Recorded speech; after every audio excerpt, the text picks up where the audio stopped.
दोस्तों बहुत बहुत स्वागत है आपका अपने study channel way to study में।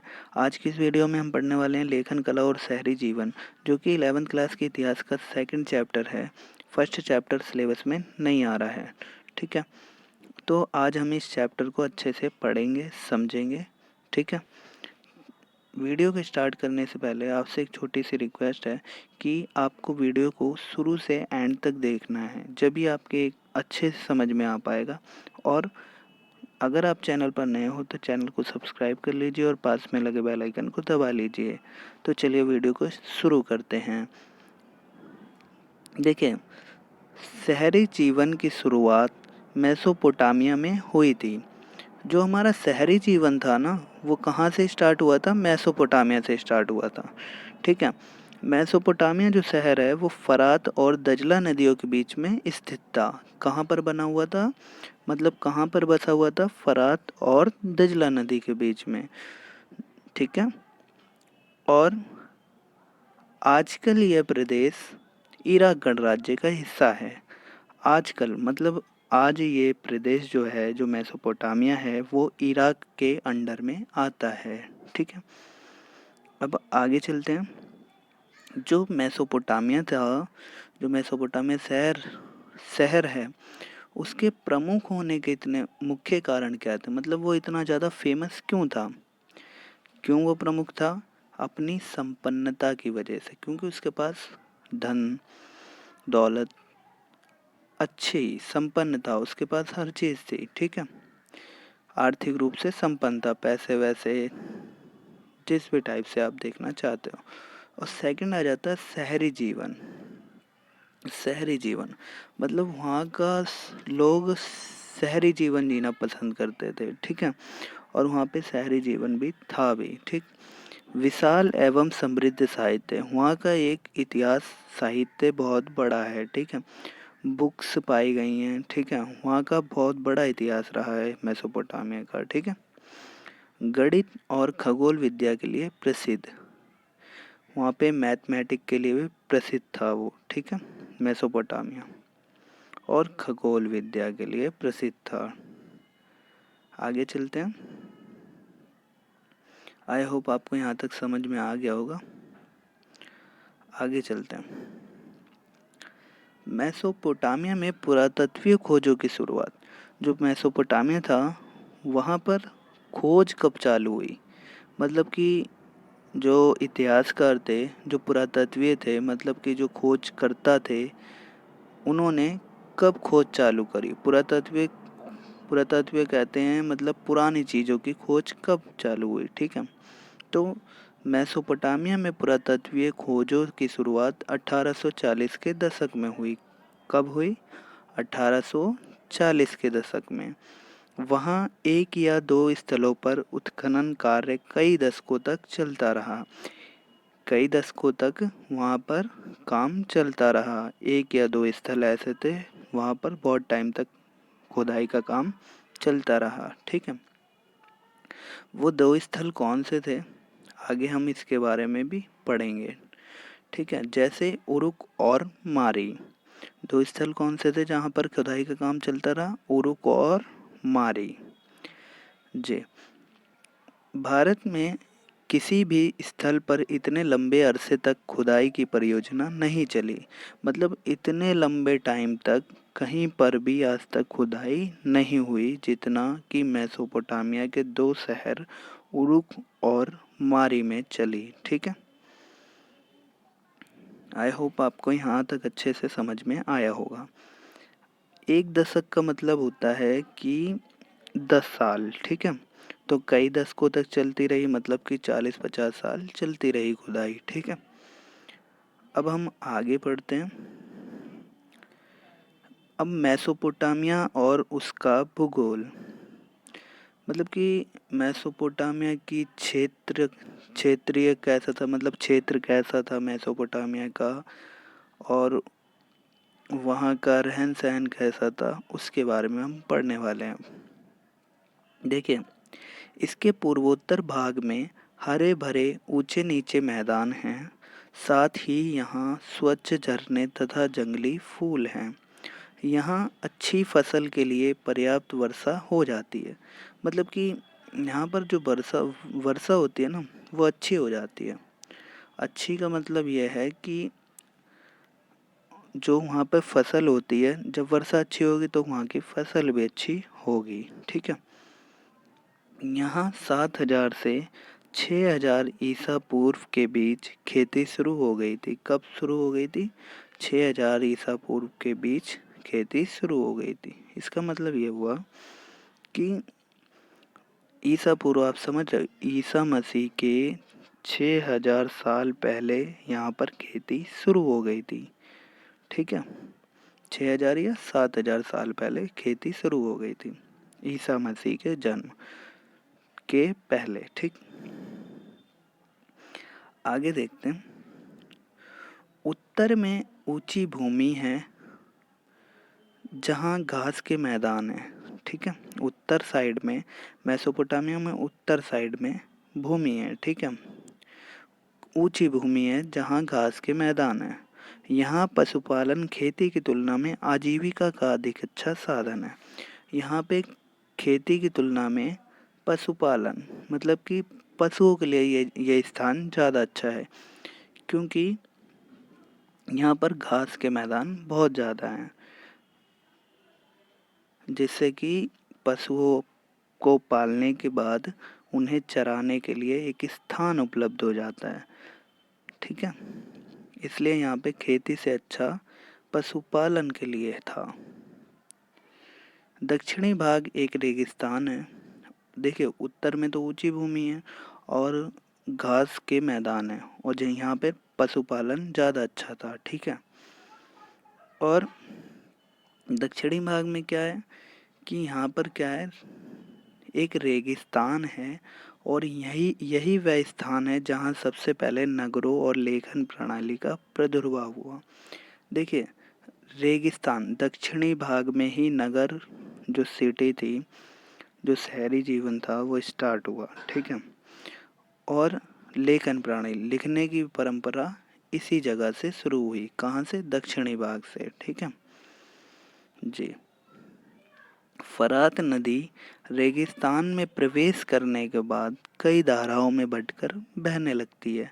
जो फरात नदी है ना, वो जब रेगिस्तान में प्रवेश करती है, मतलब रेगिस्तान से जब निकल के जाती है, उसके बाद कई धाराओं में बंट जाती है। जैसे ये देखिए, ये नदी है, ये रेगिस्तान में एंटर करी, अब ये कई धाराओं में बंटकर ऐसे ऐसे, इस टाइप से, यूं, ऐसे ये बंटकर बहने लगेगी। ठीक है। आई होप आपको यहाँ तक समझ में आ गया होगा। अगर आपको फिर भी कोई डाउट रह जाता है तो आप कमेंट बॉक्स में पूछ लीजिएगा। ठीक है। आगे चलते हैं।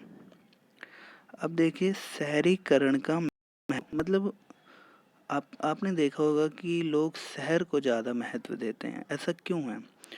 और ऐसा पहले भी था कि शहरीकरण का महत्व पहले भी क्यों था? सुनिए क्यों था। शहर शहर और नगर बड़ी संख्या में लोगों के रहने के स्थान नहीं होते। जो देखिए शहर होते हैं ना, वहाँ पे लोग रहने ही नहीं आते कि चलो रहने चलते हैं। वो किस लिए आते हैं? देखिए, जब किसी अर्थव्यवस्था में खाद्य उत्पादन के अलावा अन्य आर्थिक गतिविधियां विकसित होने लगती हैं, जब किसी अर्थव्यवस्था में, जब किसी देश में या किसी जगह पर खाने पीने की तो चीज़ें हैं, मतलब खेती तो है, उसके अलावा भी आर्थिक गतिविधियाँ, मतलब कि रोजगार, उद्योग धंधे लगने लगते हैं। ठीक है। तो उस जगह पर जनसंख्या बढ़ने लगती है। उस जगह पर बढ़ेगी, आपको पता है, क्योंकि लोगों को रोजगार चाहिए, इसलिए लोग पलायन करने के लिए मजबूर हो जाते हैं, अपना गांव छोड़ने के लिए भी मजबूर हो जाते हैं।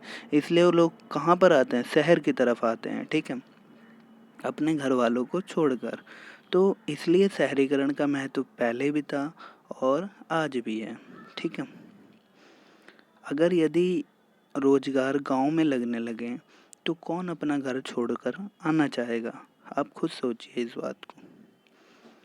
देखिए, शहरी अर्थव्यवस्थाओं में खाद्य उत्पादन के अलावा व्यापार होता है, उत्पादन और तरह तरह की सेवाओं की भी महत्वपूर्ण भूमिका होता है। आप देखिए शहर में तरह तरह की सेवाएं मिल जाती हैं। सेवाएं जैसे कि मेट्रो से जाना चाहें मेट्रो से कहीं जा सकते हैं, बस से जाना चाहें बस से, ऑटो भी मिल जाते हैं हमें, ठीक है। बट ऐसा गांव में नहीं होता। और व्यापार भी होता है, ठीक है। यहाँ पे खूब बड़े पैमाने पर व्यापार करा जाता है, इसलिए शहरों का महत्व है आज भी। शहर के लोग आत्मनिर्भर नहीं होते, पर ये बात आपको ध्यान रखना होगी कि शहर के लोग जो होते हैं वो आत्मनिर्भर नहीं होते। आत्मनिर्भर का मतलब है कि वो खुद के ऊपर निर्भर नहीं होते, कुछ चीज़ों के लिए उन्हें दूसरे के ऊपर भी निर्भर रहना पड़ता है। देखिए पैसा कितना भी इंसान कमा ले पर किसी ना किसी के ऊपर डिपेंड रहता है। उन्हें खाद्य आपूर्ति के लिए गांव के लोगों पर निर्भर रहना पड़ता है। खाद्य आपूर्ति के लिए मतलब खाद्य खाने पीने की चीज़ों के लिए कहाँ से, गांव से ही तो आएगा ना। गांव के लोगों पर निर्भर रहना पड़ेगा ना। जब गांव वाले खेती नहीं करेंगे तो यहाँ पे अनाज कहाँ से आएगा।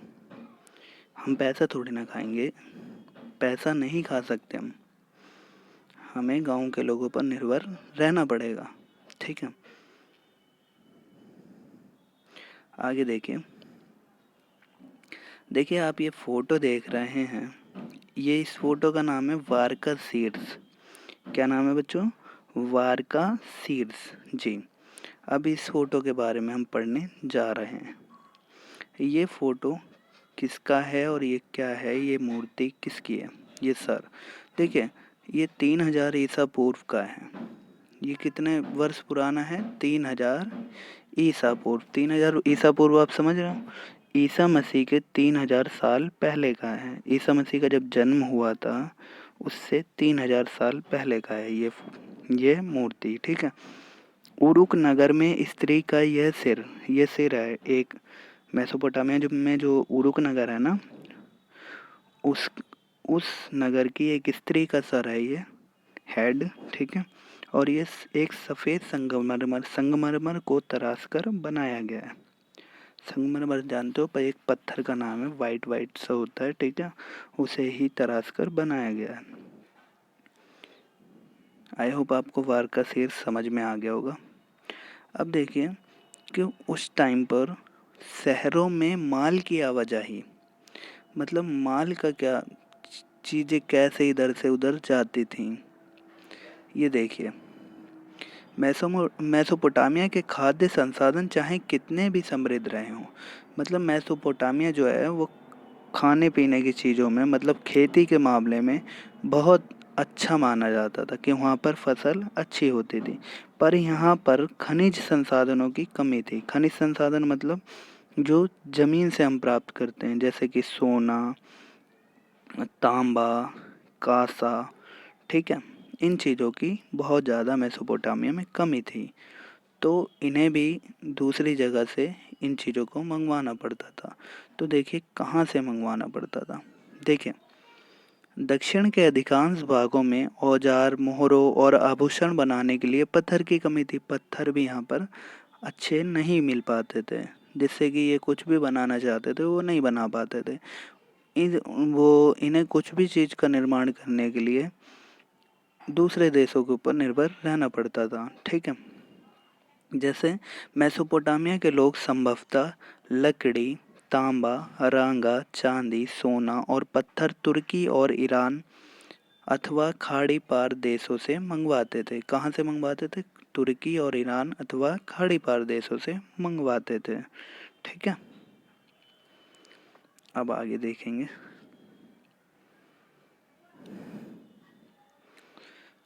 देशों से मंगाते थे जिसके बदले उन्हें कपड़ा देना पड़ता था। पहले तो पैसे चलते नहीं थे, इसलिए एक वस्तु के बदले दूसरी वस्तु का लेन देन होता था। ये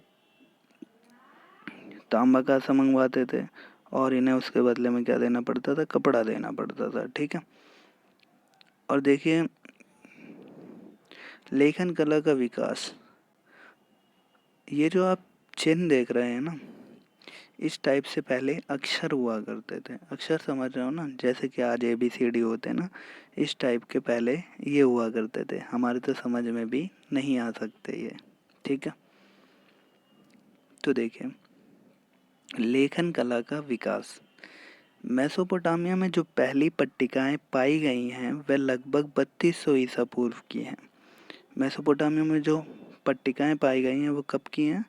लगभग 3200 ईसा पूर्व की हैं। मतलब ईसा मसीह के 3200, ईसा मसीह का जब जन्म हुआ था उससे 3200 साल पहले की पट्टिकाएं पाई गई हैं। पट्टिकाएं मतलब कि एक पट्टी टाइप की पाई गई हैं, ठीक है, उस पे कुछ ना कुछ लिखा हुआ है। वहाँ बैलों, मछलियों और रोटियों आदि की लगभग 5000 सूचियाँ मिली हैं। 5000 लिस्टें मिली हैं जिस पे बैलों, मछलियों और रोटियों के बारे में लिखा है। इस टाइप से देखिए, ये देखिए, ठीक है ना। अब देखिए, इससे स्पष्ट है कि लेखन कार्य तभी शुरू हुआ जब समाज को अपने लेन देन का हिसाब रखने की ज़रूरत पड़ी, क्योंकि शहरी जीवन में लेन देन अलग अलग समय पर होते थे। जो देखिए, हम इससे ये जान सकते हैं कि जब लोगों को लिखने की ज़रूरत लोगों को कब पड़ी? जब उन्हें अपना हिसाब रखने की ज़रूरत पड़ी, जब उन्हें अपना बायोडाटा जो भी अपना लेखा जोखा लिखने की ज़रूरत पड़ी, तब उन्होंने लिखना शुरू करा, ठीक है। सौदे करने वाले कई लोग होते थे, वह सौदे भी कई प्रकार के होते थे उस टाइम पर। मतलब सौदे अलग अलग टाइप के होते थे, अलग अलग चीज़ें खरीदते थे लोग, और सौदे करने वाले लोग भी बहुत से होते थे, अलग अलग टाइप के होते थे, ठीक है। अब आगे देखिए, साक्षरता। साक्षरता मेसोपोटामिया के बहुत कम लोग पढ़ लिख सकते थे। साक्षरता मतलब वहाँ पे पढ़े लिखे कितने लोग थे, कैसा था वहाँ पे, लोग कितने पढ़े लिखे थे, ठीक है। मेसोपोटामिया के बहुत कम लोग पढ़ लिख सकते थे। राजा बहुत कम पढ़े लिखे होते थे। राजा क्या होते थे? बहुत कम पढ़े लिखे होते थे, क्योंकि अभिलेखों से पता चलता है कि वह बोलकर लिखवाए गए थे। मतलब कि जो राजा के अभिलेख क्या होते थे, वो दाईं से बाईं ओर लिखे जाते थे, इस टाइप से ऐसे करके लिखे जाते थे। यहाँ से लिखा, इधर आ गए, फिर ऐसे लिखा, ऐसे आ गए, ऐसे इस टाइप से लिखे जाते थे, ठीक है। एक लेख टाइप का होता था और उसमें राजा के बारे में लिखा होता था। मतलब अभिलेखों में चाहे वो पत्थर पे लिखें, चाहे वो किसी पट्टिका पे लिखें, उसमें उसी के बारे में लिखा होता था जिसने उन्हें बनवाया है, ठीक है। तो राजा जो थे वो बोल के लिखवाते थे अपने अभिलेख, ठीक है, क्योंकि वो पढ़े लिखे नहीं होते थे। देखिए, इस टाइप से ये लिखने का काम करते थे। एक चिकनी मिट्टी की पट्टिका टाइप की बनाते थे, फिर कीलाकार शब्दों के टाइप से एक सरकंडे की तीली होती थी, तीली से इस पर लिखा करते थे, ठीक है। आई होप आपको यहाँ तक समझ में आ गया होगा। अब देखिए, लेखन का प्रयोग। लेखन का प्रयोग, लिखने का प्रयोग कब क्या करा गया पहली बार? तो देखिए, एनमरकर अपने शहर के एक मंदिर को सजाने के लिए लाजवर्द और अन्य बहुमूल्य रत्न मंगाना चाहता था। एनमरकर एक व्यक्ति था, या कहिए राजा था। तो उसने वहाँ के मंदिर को सजाने के लिए बहुत बहुमूल्य रत्न मंगवाना चाहता था, ठीक है। इस काम को करने के लिए उसने अपने एक दूत को अरट्टा नामक देश भेजा, परंतु वह असफल रहा। उसने अपने एक नौकर को कहाँ भेजा? अरट्टा नामक देश भेजा कि ऐसे ऐसे पत्थर ले आओ। किसके लिए? मंदिर को सजाने के लिए। परंतु वो व्यक्ति जो गया था, उसका दूत, वो पत्थर नहीं ला पाया। तब राजा एनमरकर ने अपने हाथ से चिकनी मिट्टी की पट्टिका बनाई, ठीक है, जैसा कि आप ऊपर देख रहे थे, और उस पर शब्द लिख दिए। उन दिनों मिट्टी पर शब्द लिखने का रिवाज नहीं था। मतलब उन दिनों मिट्टी पे शब्द नहीं लिखे जाते थे। जब राजा ने शब्द लिखे थे, उन्होंने पहली बार लिखे थे शब्द, ठीक है। और वो जो शब्द लिखे थे वो उसको दे दिए कि ये राजा को दिखाना, वो समझ जाएगा कि मैंने कौन कौन से पत्थर लिखवाए हैं, मंगवाए हैं, ठीक है। अब देखिए आगे, दक्षिण मेसोपोटामिया का शहरीकरण, मंदिर और राजा। मतलब अब हम मंदिरों के बारे में पढ़ेंगे और राजा के बारे में कि किस टाइप से मंदिर हुआ करते थे वहाँ पर, कैसे बस्तियाँ थीं, क्या हुआ था। ठीक है।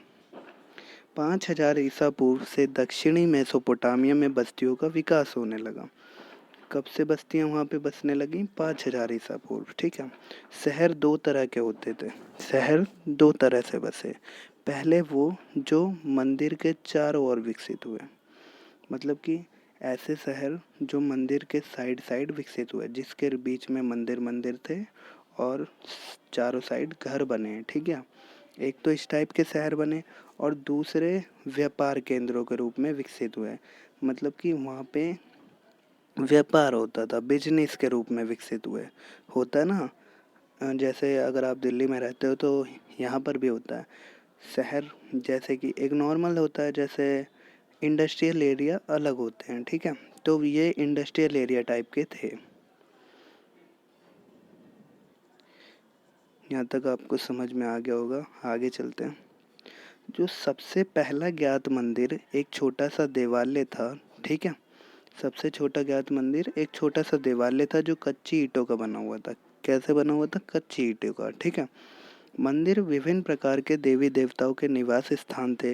यह आपको पता है कि मंदिर किस लिए बनाए जाते हैं? क्योंकि वो देवी या देवताओं का निवास स्थान होता है। जैसे उर उर जो चंद्र देवता था। उर कौन थे? चंद्र देवता थे। ठीक है। और इन्ना जो प्रेम वायुद्ध की देवी थी। इन्ना जो थी वो देवी थी और उर जो थे वो देवता थे। ठीक है। उस टाइम पर मेसोपोटामिया के दौर की बात हो रही है। ठीक है। ये मंदिर ईंटों से बनाए जाते थे और समय के साथ बड़े होते गए। पहले ये छोटे होते थे, फिर धीरे धीरे आगे जगह खरीद ली गई, फिर इन्हीं मंदिरों को और ज़्यादा बड़ा कर लिया गया। ठीक है। आई होप आपको यहाँ तक समझ में आ गया होगा। अब देखिए, उर नगर, वहाँ के विशेष नगर है ना दो, जहाँ पे सबसे पहले खुदाई हुई। कौन से? उरनगर। उरनगर और मारी नगर। तो अब हम उनके बारे में पढ़ लेते हैं। उरनगर क्या था? यह उन नगरों में से एक था जहाँ सबसे पहले खुदाई की गई थी। ठीक है। पहला, यह एक ऐसा नगर था जिसके साधारण घरों की खुदाई 1930 के दशक में सुव्यवस्थित ढंग से की गई। सुव्यवस्थित मतलब अच्छे ढंग से इसके घरों की खुदाई 1930 में कर ली गई थी। ठीक है। आगे देखते हैं। इस नगर में टेढ़ी मेढ़ी व संकरी गलियां पाई गई हैं। टेढ़ी मेढ़ी व संकरी समझ रहे हो आप? टेढ़ी मेढ़ी तो पाई गई हैं, बट संकरी मतलब पतली पतली गलियां पाई गई हैं, जिससे पता चलता है कि पहियों वाली गाड़ियां वहां के घरों तक नहीं पहुंच सकती थी। मतलब कि वहां पे पहियों वाली गाड़ियां नहीं पहुंच सकती थी, जैसे बैलगाड़ी टाइप की। ठीक है। या पहिए से कोई ढोने वाली चीज़ ले जाते हैं। ठीक है। पहिए वाली गाड़ी होती है ना, अपने रेलवे स्टेशनों पे देखी होगी, वैसे भी कोई गाड़ी वहाँ पर नहीं ले जा सकती, क्योंकि गलियाँ बहुत ज़्यादा पतली और टेढ़ मेढ़ी हुआ करती थी। ठीक है। अनाज जो था वो गधों पर लाद कर घर तक ले जाया करते थे। अनाज वो कैसे ले जाते थे? गधों पर लाद कर। ठीक है। उर नगर में एक कब्रिस्तान था जिसमें शासक तथा साधारण लोगों की समाधियाँ पाई गई हैं। जिसमें राजाओं की भी समाधि पाई गई हैं और वो साधारण लोगों की भी, मतलब जो वहाँ के निवासी थे। ठीक है। अब हम पढ़ने वाले हैं मारी नगर के बारे में। मारी नगर क्या कैसा था? 2000 ईसा पूर्व के बाद मारी नगर शाही राजधानी के रूप में खूब फला फूला। मतलब मारी जो नगर था वो राजधानी था, राजधानी के रूप में बना। किसकी? मेसोपोटामिया की राजधानी मारी नगर। ठीक है। 2000 ईसा पूर्व। कब? ईसा मसीह के 2000 साल पहले, ईसा मसीह के जन्म से 2000 साल पहले ये खूब फला फूला। मारी नगर में वैसे तो किसान और पशुचारक दोनों तरह के लोग होते थे, लेकिन उस प्रदेश का अधिकांश भाग भेड़ बकरी चराने के लिए ही काम होते थे। मतलब वहाँ पे रहते तो दोनों थे, किसान और पशुचारक, मतलब पशुओं को पालने और उन्हें चराने वाले। ठीक है। पर ज़्यादातर जो अच्छा वहाँ पे काम था। ज़्यादातर लोग वहाँ पे रहते थे, वो कौन थे? पशुचारक थे, जो पशुओं को चराते थे। किसान वहाँ पे कम थे। तो ज़्यादा होने के कारण जो किसान, जो पशुचारक थे, जो गड़रिए थे, जो भेड़ बकरी पालते थे, वो किसानों के साथ लूटपाट करते थे। ठीक है। इस स्थान पर गडरियों का अधिक प्रभुत्व था। गडरिये यहाँ पर प्रभुत्व मतलब इनकी ज़्यादा चलती थी इस स्थान पर। कहाँ पर? मारी नगर में। आई होप आपको पूरा यहाँ तक समझ में आ गया होगा। ठीक है, यहाँ तक आपका कंप्लीट चैप्टर था। इससे अगली वीडियो में अगले चैप्टर आ जाएंगे। Thanks for watching this video. अगर आपको वीडियो अच्छी लगी तो वीडियो को लाइक करें, शेयर करें और चैनल को सब्सक्राइब करें। तब तक के लिए बाय बाय, मिलते हैं अगली वीडियो में।